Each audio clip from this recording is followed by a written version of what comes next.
Hi friends, welcome back to my channel Piggy bank.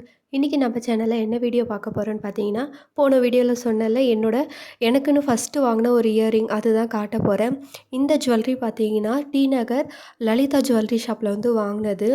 ஏன் அப்படின்னு பார்த்தீங்கன்னா, என்னோடய அக்கா கல்யாணத்துக்கு அப்போது நகை வாங்கணும் அப்படின்னு சொல்லிட்டு எங்கே வாங்கலாம் அப்படின்னு யோசிச்சபோது எங்களோட ரிலேட்டிவ்ஸ் எல்லாமே பார்த்திங்கன்னா சென்னை சைடில் தான் இருக்காங்க.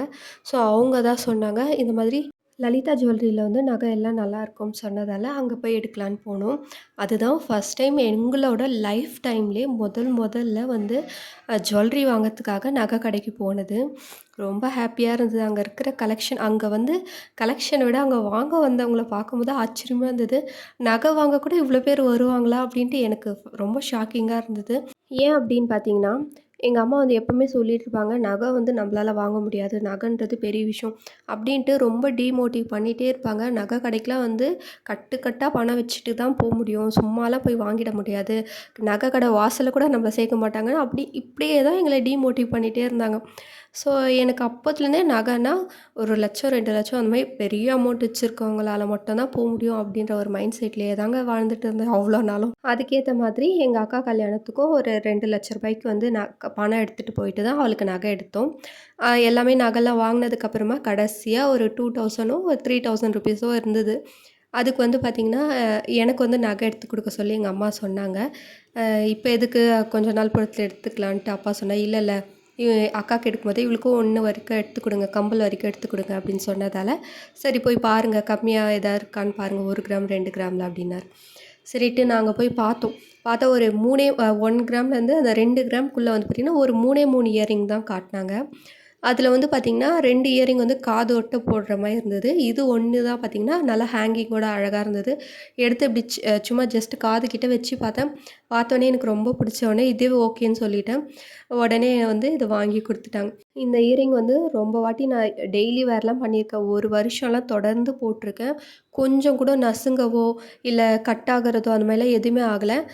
பட் அந்த ஒரே அந்த ட்ராப் மட்டும் விழுந்துடுச்சு. அது இப்போ தான் ரீசெண்டாக விழுந்தது. கிட்டத்தட்ட ஒரு 10 வருஷத்துக்கு மேலேயே நல்லா ஸ்டெடியாக இருந்தது.